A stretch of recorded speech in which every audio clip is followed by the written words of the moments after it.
think we cannot allow this thing to continue. Maybe the advice is for the government to take back, to cancel or to get out of this agreement. CPTPP ni bahaya. Dia dimaklumkan 3 hari sebelum parlimen dibubar, kan? Jadi satu perjanjian yang skalenya begitu besar, efek kepada negara, tak masuk akal dia tidak dibincang di parlimen. Itu yang berlaku, CPTPP ini akan mengekang kaedah-kaedah keliling undang-undang dan segala-galanya perlulah mematuhi ketetapan-ketetapan CPTPP.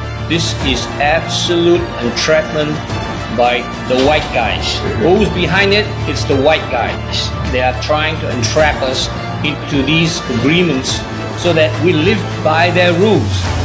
We live by their culture. Hal yang besar kita boleh buat main-main. MITI benchmark dia adalah ekspor. Dia nampak di situ, dia tak nampak di segi kedaulatan negara dan sebagainya. Ini isu dia. Kita melihat banyak sangat dokumen yang tak didedahkan menyatakan bahawa kita rasa ada benda yang tak kena dekat trade ni. Kerana apa CPTPP ni tergesa-gesa ditandatangani? Kita nak tergadai ke negara kita dengan cara moden dengan adanya CPTPP, kerana kita tidak lincah dan tidak betul-betul mengamati sejarah kita. CPTPP ini mewajibkan kita untuk menyertai Convention UPOF 1991. Bermaksud petani tidak boleh lagi dengan mudah untuk menyimpan, berkongsi dan juga menjual benih. Bila kita lihat cost and benefit analysis boleh didapati di website laman web MITI itu, mereka dengan jelasnya terms of reference tidak merangkumi kesan terhadap pertanian dan hak petani. Jadi keterjaminan makanan itu tidak dinilai. Lebih cepat kita mengatakan kita akan kaji balik. Kita belum tahu lagi, kita akan kaji balik. Mungkin kita tak nak masuk.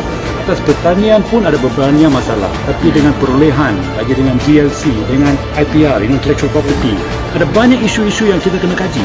Antara perkara yang kita gerahkan bahayanya CPTPP ni kerana dia very comprehensive, very intrusive. Dia akan mengurangkan ruang dasar Malaysia, negara kita. Yang nyatanya keterjaminan makanan kita akan sangat terjejas. This actually enslavement program. Sorry to say, tidak masuk akal. Benda-benda yang tak masuk akal. This is also, maybe some people may not like it, but this is part of the New World Order. Do we realise? I don't think many of us realise.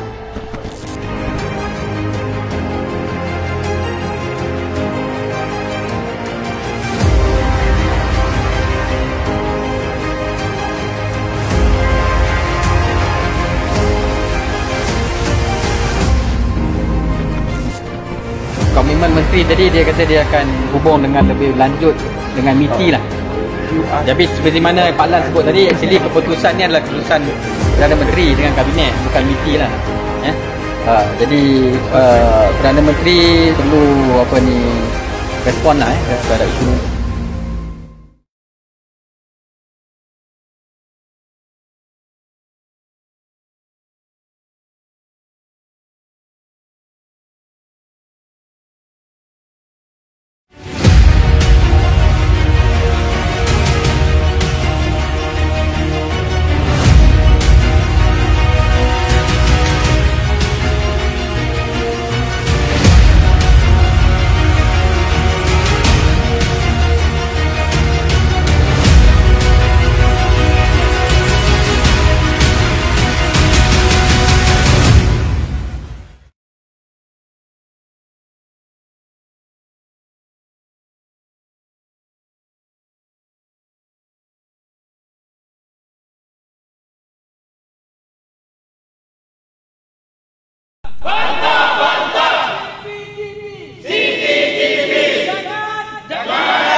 Bismillahirrahmanirrahim.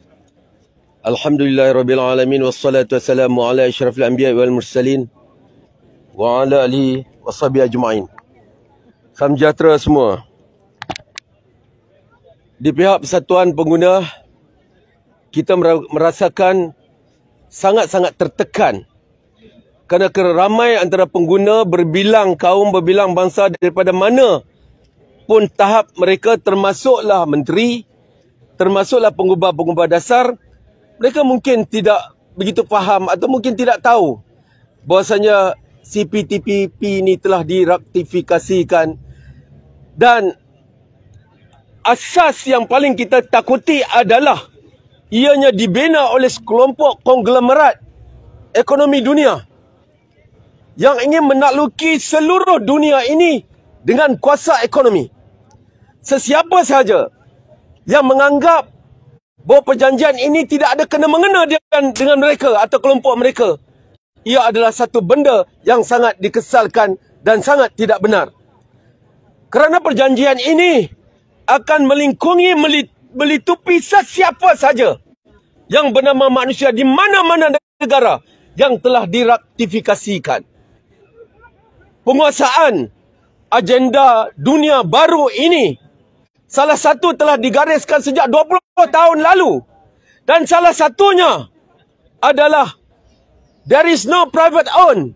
Yang ada hanyalah government own and corporate own.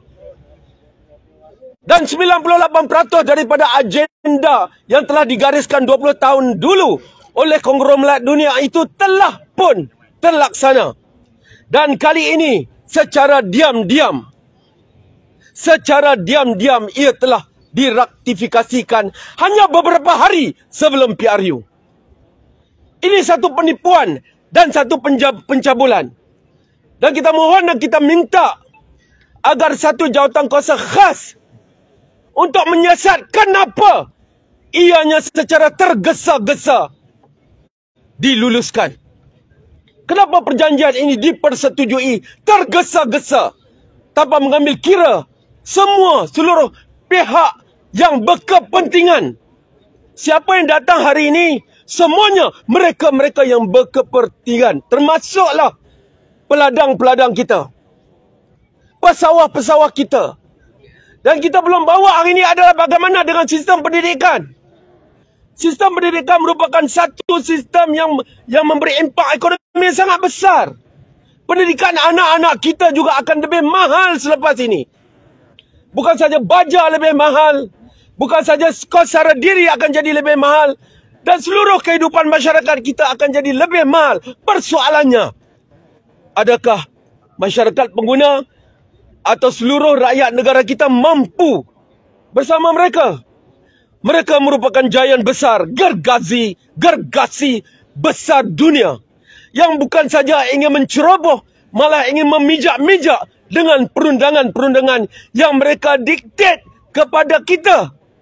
Dan seandainya mana-mana aktiviti di negara ini tidak pro mereka, menyebabkan kerugian terhadap mereka, apa-apa dasar yang negara buat atau yang kita gubalkan tidak pro mereka, membawa kerugian kepada mereka, mereka boleh mengheret negara kita ke Tribunal Mahkamah Antarabangsa. Adakah ini satu kewajaran? Tidak. Adakah ini yang dikatakan membela rakyat? Tidak. Bagi kami semua, ia merupakan satu pencabulan. Kita melihat warga-warga badan beruniform sentiasa menegakkan keadilan, sentiasa membawa kebenaran, justice. Tetapi di mana justice kita sebagai rakyat? Apabila perundangan luar negara masuk dan diktat kita dan mencengkam kita dengan undang-undang mereka. Negara ini negara berbilang kaum. Negara ini mengutamakan nilai dalam apa jua kesusilaan. Di mana kesusilaannya? Seantaranya, sekiranya adat yang telah kita laksanakan selama ini bertukar-tukar dan berkongsi sesama kita itu ditarik daripada kita dengan undang-undang mereka. Jadi ini kita seru agar semua kita agar bangkit memperhatikan dan memperhalusi raktifikasi ini. Dan kita semua bertindak insya-Allah subhanahu wa ta'ala. Semoga Allah Ta'ala melindungi negara kita daripada terus terjajah dengan agenda-agenda mereka. Terima kasih. Jadi untuk speaker seterusnya kita jemput Dr. Kumar untuk memberi sedikit mukadimah penjelasan yang lebih menyeluruh kenapa semua pihak berada di sini, ada pelbagai kaum, pelbagai kepentingan, pelbagai kumpulan. Jadi kita jemput Dr. Kumar, dipersilakan. Okey, saya nak hanya sentuh beberapa perkara lah. Satu ialah, ini CPTPP is not about trade. Jika daripada kajian PricewaterhouseCoopers pun, ekspor kita memang meningkat. Tapi import kita akan meningkat lebih. So our trade balance actually goes down. So dengan CPTPP bukan untuk trade. Why the CPTPP is being pushed? Kerana MITI percaya, I rasa bukan MITI under the pay of the corporations, tapi mereka ada satu fahaman neoliberal di mana berapa banyak dia boleh tarik FDI ke Malaysia itu baik untuk Malaysia. What's good for business is good for the country. Itu persepsi mereka. Tapi ramai antara kita rasa the government harus ada kuasa untuk regulasi ekonomi. Kita biar saja pada syarikat-syarikat besar, dia punya main point ialah dia punya bottom line. Not the benefit of the people. Kerajaan yang ada dia punya peranan untuk jaga rakyat. So bila kita ikat tangan kerajaan dengan ini CPTPP punya agreement, bad for us. Simple macam itu saja. Okay? So kita rasa MITI ini telah sudah brainwash oleh World Bank dengan WTO. Memang tahniah mereka, dia kata it's good for the nation. And memang mereka percaya itu. Okay? Mereka bukan traitor. Tapi dia pun orang Malaysia, tapi dengan satu anggapan yang salah. Tapi anggapan salah ini akan bawa mudarat pada kita semua. Actually 2018 bila Pakatan Pertama pegang kerajaan, Datuk Seri Dr. Mahathir, dia telah commission satu study oleh Third World Network berkaitan dengan CPTPP. Satu kajian dengan 400 muka surat. Tapi itu masih belum diumumkan, dibentang, dibagi tahu pada rakyat lah. Tapi kabinet tahu. So kabinet buat keputusan tak mau. Tapi bila kerajaan tukar, kerajaan baru datang, MITI push balik lah. Kerana MITI memang percaya ini bagus. So dia pergi cari seorang untuk buat kajian ini, PricewaterhouseCoopers, yang neoliberal lah. So memang you cari neoliberal, dia akan bagi satu keputusan yang you mau lah. Okay, so that's the problem. Sekarang kita ada dua. So sekarang satu antara yang kita minta lah, dua ini, sekarang PricewaterhouseCoopers kita boleh baca. Tapi itu yang tadi yang dibuat 2018, agreement yang sama itu, agreement yang sama yang dikaji itu, belum di-release. Release lah sekali. Kita boleh compare. Apa andaian mereka, apa dia punya point, bagi rakyat bincang. This is too important untuk diserahkan hanya kepada MITI. Kerana MITI is on one side. And we, in due respect, kita feel mereka tak faham isu. Dia silap. So we can't go along with that. Dan kita kena ingat, ini CPTPP, actually it is the TPPA. TPPA ini ada 2,000 muka surat, mungkin lebih daripada 2,000 klausa. Dia sudah tahan 20 klausa saja. The remainder of the klausa masih dalam itu. Dan TPPA ini bila dia dirunding, dia buka kepada industri. Big Pharma boleh masuk. Agribusiness boleh masuk. Tapi dirahsiakan. Rakyat tak boleh masuk. NGO tak boleh masuk. Consumer group tak boleh masuk. Tapi the big guys, the pharmaceuticals, the agro industries, the big MNCs, mereka masuk dalam perundingan itu. So memang it's a very pro-corporate. Very pro-corporate. Itulah kita yang kumpulan gabungan negara ini minta. First, kita umumkan, kita nak review balik. Itu penting. Jika kita ambil lama untuk umumkan itu, sesiapa yang masuk, pelabur asing yang masuk, dan lepas tu kita keluar, mungkin dia boleh sue kerajaan kita. I masuk kerana you janji semua ni dalam CPTPP, tiba-tiba you cari balik. So I akan sue you kena bayar saya. So kita kena umumkan, kita akan kaji balik. Yang kedua, kita minta kerajaan release that document. The earlier 2018 kan, the CBA, release. Kita boleh compare. Yang ketiga, kita minta Yang amat berhormat, Perdana Menteri untuk meet us.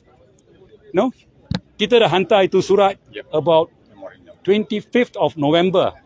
Sekarang hampir sampai 2 bulan. Dia belum jumpa. Hanya MITI cakap dengan dia. So kita mau jumpa, katakan what is the reason, why the farmers concerned, why the unions concerned, why the academicians concerned. Kita nak bagi tahu pada dia. Okay? We know he's busy. Tapi 1 hour, I'm surely he can do that.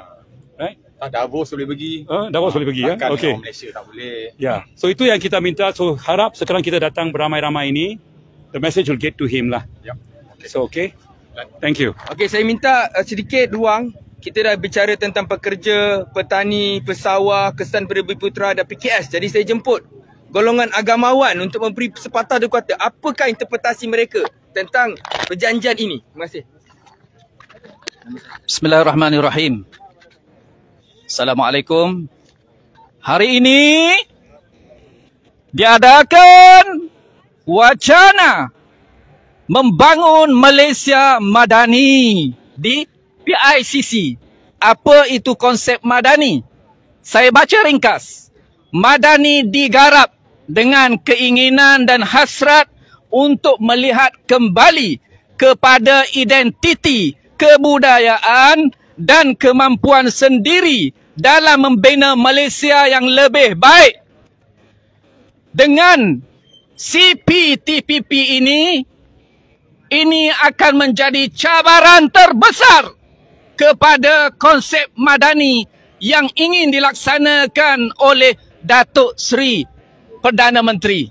Jadi mohon Datuk Seri Perdana Menteri atas kepahaman golongan agamawan bahawa konsep Madani itu sangat baik, telah diteliti oleh ramai tokoh-tokoh ilmuwan dan agamawan. Jadi untuk merealisasikan, untuk melaksanakan konsep Madani yang memberi kesejahteraan kepada semua rakyat Malaysia, maka kami mohon tarik balik CPTPP yang boleh menjadi ancaman terbesar kepada pelaksanaan kelangsungan konsep Madani. Sekian, terima kasih. Okey, untuk seterusnya, speaker seterusnya adalah yang mula-mula memperjuangkan, mengetuai gerakan membantah TPPA. Saya jemput Datuk Nizam Ashar untuk beri sepatah dua kata. Okay, Assalamualaikum warahmatullahi dan selamat tengah hari. Sebenarnya bantahan TPPA ini bukan baru. Kita telah bermula sejak daripada 2011 lagi. Kita telah melalui beberapa ramai pimpinan daripada berbagai parti, berbagai kerajaan. Waktu mereka jadi pembangkang, mereka menyokong kita membantah CPTPP. Bila mereka menjadi kerajaan, mereka lupa. Dan mereka nak melihat kehendak-kehendak kepada pemodal besar, kepada kepentingan foreign, kepada kepentingan asing. Dan mereka takut untuk membuat keputusan. So kita dah orang-orang yang membantah CPTPP ni ada dalam berbagai kerajaan sebelum ni dan ada dalam kerajaan pada hari ni. Jadi saya tidak nampak apa alasan yang mengatakan mereka tak faham ke, baca tak baca ke. Mereka sebenarnya sebelum ini committed. Malahan sebahagian daripada mereka telah berdiri di atas pentas bersama-sama dengan kami sejak daripada 2011 hingga pada hari ini. Konon-kononnya membantah kepada agenda yang akan meruntuhkan, yang akan merosakkan ekonomi negara dan juga prinsip kedaulatan negara. Jadi kita nak tengok sama ada kata-kata itu benar-benar kata-kata politik, political bites, sound bites, atau benar-benar untuk menjaga kepentingan rakyat. Ini adalah masa pembuktian kepada kerajaan pada hari ini, kepada Datuk Seri Anwar Ibrahim, untuk membuktikan bahawa mereka berani untuk memastikan kepentingan rakyat itu didahulukan. Kepentingan ekonomi tempatan itu didahulukan. Equity kepada rakyat, kepada penduduk, kepada masyarakat tempatan, makin lama equity ekonomi makin lama makin berkurangan. Makin dikuasai oleh equity asing. Dengan adanya ratifikasi CPTPP ini, kita macam yang disebut tadi, kita benar-benar telah menjual negara. Tidak ada apa yang berubah daripada apa yang kita perjuangkan daripada 2011. Waktu itu masih lagi dalam perundingan kepada proses yang berterusan selepas itu. Dan hingga pada hari ini, ia diratifikasi. Jadi kita nak melihat pejuang-pejuang rakyat yang berada di parlimen, yang sebelum ni bersama-sama dengan kita, yang pada hari ini berada dalam kerajaan untuk ada keberanian. Bukan hanya melaungkan retorik untuk membeli undi. Sekarang ni duduk dalam kerajaan dah, buktikan bahawa apa yang anda perjuangkan betul-betul untuk rakyat. Mereka bukan tak kenal kami. Kita telah berdialog bersama, berdemo sekali dengan mereka semua ni. Jadi pembuktian bahawa mereka adalah benar-benar pejuang kepada rakyat untuk membawa reformasi yang sebenar, ujian itu berlaku pada hari ini. Jadi saya meminta kepada kerajaan untuk melihat semula ratifikasi ini, ada masa lagi. Ada masa lagi. Tetapi kalau benda ni tidak diendahkan, maka tunggulah dengan keadaan ekonomi yang belum pulih benar-benar selepas daripada pandemik, ditambah lagi dengan bakal semua masalah ekonomi yang akan datang secara global, rakyat akan terus tertindas. PKS, SME tempatan akan terus tertindas. Petani akan terus merana. Rakyat biasa akan terus merana. Walaupun dia bawa import barang-barang murah ke dalam negara ini, tetapi ekonomi tempatan akan menjadi mangsa dia. So ini masanya. Ini masanya kepada pimpinan kerajaan untuk mengambil tindakan serius. Tak cukup hantar sisa politik. Pimpinan-pimpinan parti politik ni kena turun. Menteri-menteri ni kena turun dan selesaikan bersama-sama. Itu saja mesej daripada saya. Terima kasih. Assalamualaikum. Selamat sejahtera. Jadi sebelum kita tutup, saya nak jemput antara yang bersama-sama berdemonstrasi di Padang Merbuk 10 tahun yang lalu. Saya jemput wakil daripada pembela Cikgu Zan untuk memberi sepatah dua kata. Daripada Umar. Assalamualaikum warahmatullahi wabarakatuh. Saya bersama-sama dengan Gabungan Kedaulatan Negara pada hari ini membantah gerakan meratifikasikan CPTPP kerana CPTPP ini akan mengancam lebih kurang 1.15 SME juta dalam negara ini. Bayangkan kalau kita dah ratifikasi agreement ini, bermakna 1.15 juta SME dalam negara kita akan terancam. Dalam 1.15 juta SME ini pula ada berapa ramai pekerja-pekerja yang terlibat dalam sektor ini. Jadi oleh sebab itu, kita minta Perdana Menteri yang pada hari ini telah mentadbir negara, yang pentingkan kedaulatan negara, yang pentingkan rakyat, yang pentingkan ekonomi tempatan.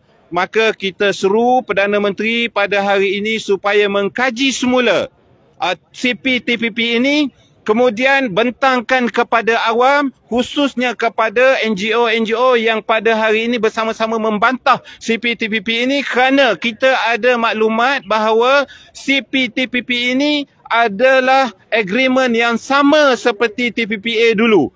Perkara yang sama tidak ada dibuang pun di dalam agreement tersebut. Dan perkara-perkara itu telah mengancam ekonomi negara, ekonomi tempatan, PKS, SME yang berjumlah lebih 1.15 juta. Jadi kalaulah SME yang selama ini kerajaan bantu, kerajaan tolong, stablekan mereka, naikkan mereka, tapi mereka ini bila kita sign CPTPP, mereka ini akan terancam. Maka polisi dan dasar kerajaan membangunkan SME PKS ini akan ganap dan hancur. Siapa yang rugi? Rakyat rugi, negara rugi, SME, peniaga-peniaga kecil, manufacturer ini pun akan rugi. Kemudian production dalam negara kita akan jatuh. Petani, nelayan dan juga pesawah ini akan terus tertindas. Jadi oleh sebab itu, saya juga bersama-sama yang dahulunya menggemblengkan suatu bantahan umum, bantahan awam di Padang Merbuk yang dihadiri lebih 10,000 orang. Hari ini bersama-sama dengan gabungan ini untuk meneruskan bantahan CPTPP kerana kedaulatan negara kita dan juga kestabilan SME dalam negara kita juga adalah penting untuk kita jaga. Sekian, wassalamualaikum warahmatullahi wabarakatuh.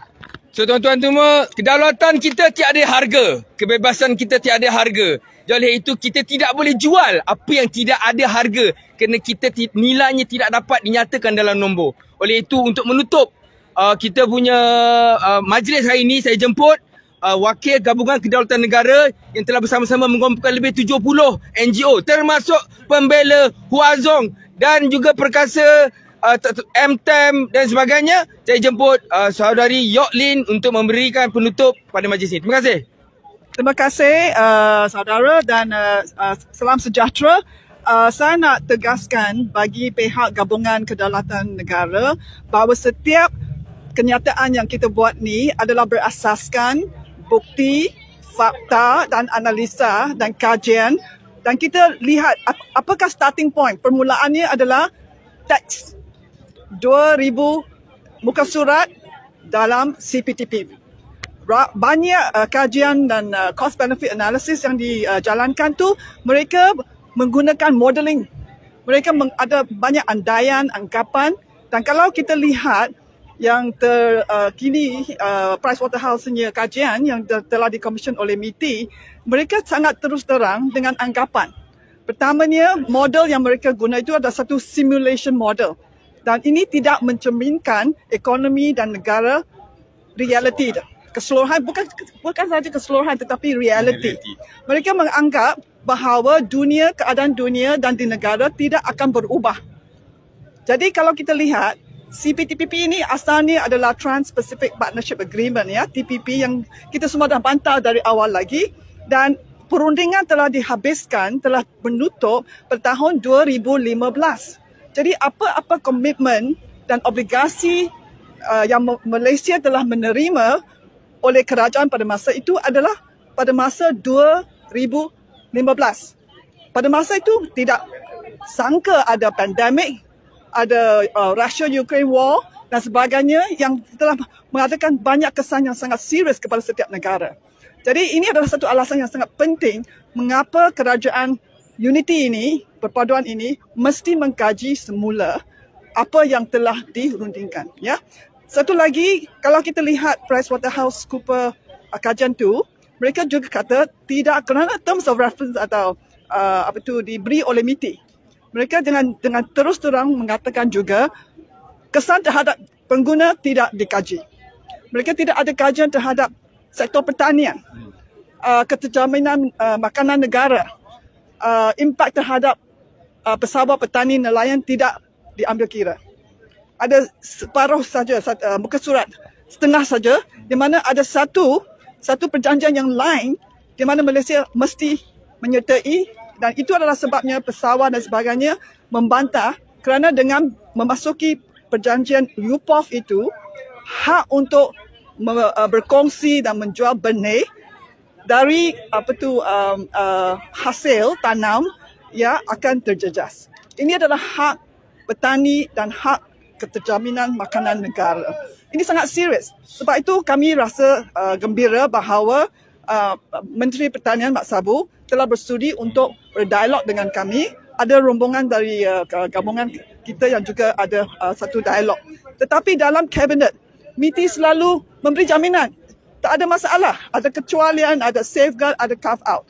Tetapi kalau kita mengkaji, tak cukup. Tak cukup. Ya.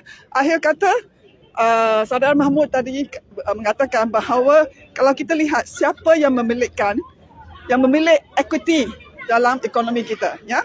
Kalau kita lihat pada tahun 1970 sebelum New Economic Policy, dasar ekonomi baru dilaksanakan, 70% dari equity korporat di Malaysia dipegang oleh syarikat asing. Itu adalah ekonomi penjajah. Dengan adanya dasar ekonomi baru, bukan sahaja untuk Bumi Putra, tetapi untuk tempatan, untuk menentukan bahawa melekat rakyat Malaysia terhadap ekonomi adalah di tangan Malaysia. Jadi kalau kita lihat dari tahun 70 sehingga 90 menurun sehingga agak 27% di tangan orang asing. Tetapi dari 2000 macam tu, dengan sukarela kerajaan pada masa itu telah melonggarkan polisi dasar dan syarikat asing boleh masuk ke banyak bidang-bidang di Malaysia dan mereka dibenarkan juga memegang 100% equity dalam negara kita. Dalam setiap sama ada dalam syarikat atau segalanya ya. Jadi kalau kita lihat sejak tu meningkat dari 27% pada tahun 2019 45% di tangan orang asing. Jadi ini adalah secara sukarela kan. Kalau kita nak pusing dan segalanya dengan dasar masih boleh. Kita boleh kata dulu kita ada satu dasar 30% equity di negara, hanya 30% boleh dipegang oleh orang asing. Sekarang dah sampai 45%. Kalau kita lihat itu adalah data dari 2019. Kalau kita lihat sekarang 2023 dah meningkat lagi. Itu adalah trend. Jadi dengan CPTPP ini seperti yang dijelaskan sedikit, pelabur asing diberi banyak-banyak privileges, hak dan sebagainya dan kita akan menengok meningkatnya. Jadi share bahagian yang diberikan untuk semua orang Malaysia, tak kira Bumiputera tak Bumiputera, sudah jatuh demi jatuh. Jadi kalau kita sebagai Malaysia, orang rakyat Malaysia nak bergaduh sama satu sama lain untuk mendapat kek yang kecil tu, itu bukan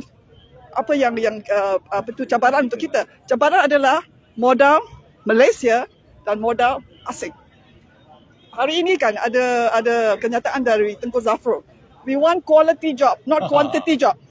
Kalau you nak employment, pekerjaan dan sebagainya ada berkualiti, bukan sahaja yang tak berkualiti, gaji rendah, then you have to ada dasar. Bagaimana kita nak mengawal, kita nak what kind of foreign investment, technology transfer, itu semua tidak boleh dilakukan lagi. Jadi 30 bab dalam CPTPP.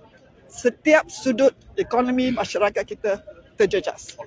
Okey, jadi kita akan tutup sekarang, tetapi ini adalah pertamanya kita melancarkan satu kempen di seluruh negara dengan gabungan yang sangat luas. Jadi kalau ada apa-apa soalan, silakan. Tanya antara yang pencetus kepada penentangan CPTPP ni. Okey, waktu tu saya dimaklumkan ada puluhan ribu jugalah kan. Jadi tempoh ni sudah panjang. Mungkin sekarang yang rakyat kita mengetahui mungkin dah mencapai ke puluhan ribu. Tapi saya percaya ada berjuta-juta lagi yang mengambil sikap buat tak tahu. Jadi ini merupakan satu cabaran pada gabungan untuk menyedarkan yang ramai ini supaya membantah apa yang dibantah oleh gabungan pada hari ini. Jadi macam mana Datuk nak mendepani cabaran ini untuk menyedarkan yang warga Malaysia yang melepaskan bulat-bulat berkerajaan untuk membuat keputusan? Pertamanya kita nak sebut bahawa memang perjanjian CPTPP ni dia rumit. Hatta menteri pun sebagainya tak faham. Dan mereka ada juga yang telah menyebut kata apa banyak bantahan kita yang telah kita bawa sejak pada 2011 ni, sebahagiannya telah ditangani. Jadi mereka kata apa lagi rakyat perlu takut, semua dah selesai. Sebab mereka sendiri menteri ni pun tak faham.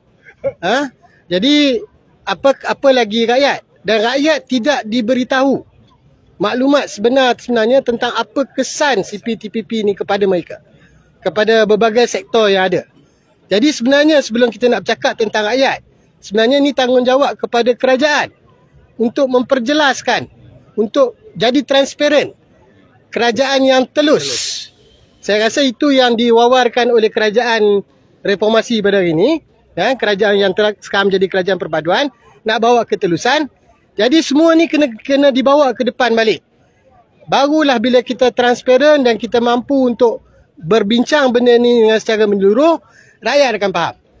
Sebab gerakan ni bukan gerakan politik. Okey, ni gerakan untuk jaga kepentingan-kepentingan rakyat. Jadi ini bukan tanggungjawab kami semata-mata. Jadi kalau kerajaan sendiri gagal untuk telus, untuk mencerita sebenarnya apa kesan perkara ini kepada rakyat, maka rakyat akan terkesan.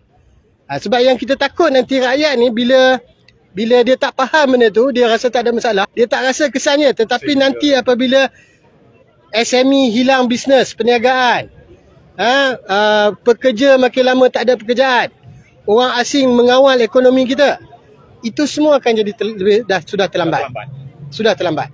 Jadi kami akan terus menjalankan tanggungjawab kami untuk mendidik rakyat Dalam waktu yang sama kami nak mendesak kepada kerajaan untuk lebih telus untuk bongkarkan balik semua kajian-kajian yang telah dikatakan telah dibuat dan apa saja yang mereka kata kononnya telah menjaga kepentingan rakyat yang mana bagi pandangan kami tidak betul. Maka daripada situ barulah kita rasa check and balance antara kerajaan dan rakyat itu dapat berlaku dengan baik. Kita akan turun kepada rakyat untuk berbagai sektor untuk memberitahu benda itu akan berjalan. Jadi apa saja kemungkinan itu boleh berlaku. Okey, sahabat-sahabat, itu dia tadi pelbagai NGO telah pun memberi pendapat mereka membantah dalam apa yang dipanggil sebagai CPTPP. Jadi saya akan cuba dapatkan ulasan daripada Cikgu Nayan, InsyaAllah daripada PPIM, yang kita akan tanyakan mungkin melibatkan sektor e-hailing. Dia yang terkesan ada pelbagai sektor dan saya akan cuba untuk dapatkan pandangan daripada wakil PPIM yang datang pada hari ini, iaitu Cikgu Izham Nayan, insyaAllah. Cikgu, minta maaf Cikgu. Saya nak bertanya berkenaan dengan ada pelbagai sektor sebenarnya yang terjejas. Okay. Cuma saya lebih ke arah kepada sektor e-hailing. Apa yang Cikgu nampak daripada sini? Tak cukup lagi ke 1 kilometer 20 sen je? 25 sen. 25 sen je korang dapat. Baik. Itu sebelum CPTPP ditandatangani ataupun perjanjian bebas yang terdahulu menyebabkan kita langsung tak boleh kawal. Ini negara kita, perundangan kita, hak kita, rakyat kita, periuk nasib kita. Tak cukup ke kita membiarkan undang-undang luar itu, perjanjian-perjanjian yang luar itu mengikat kita? Ini dengan CPTPP ini, bukan saja kamu dapat 20 sen 1 kilometer. Anak kamu nak sekolah itu esok pun payah. Bukan kata sekarang ni kita susah, esok kita papa lagi. Dalam keadaan kita nak cari sumber pendapatan sangat terhad, tidak ada siapa yang membela kita. At the same time kita nak serah pula kedaulatan negara kita pada orang. Ni apa benda ni? So kita semua kena bangkit solidariti dalam isu ni. Isu-isu lain kita boleh bertelagak, tapi isu ni tak boleh. Semua orang kena bantah CPTPP, ya, browse internet, tengok dan baca apa itu CPTPP. Ya, agar kita boleh faham masa depan kita akan datang bertambah sukar. Silap-silap tinggal 15 sen 1 kilometer. Jangan biarkan ianya terjadi. Bantah CPTPP. Terima kasih Cikgu.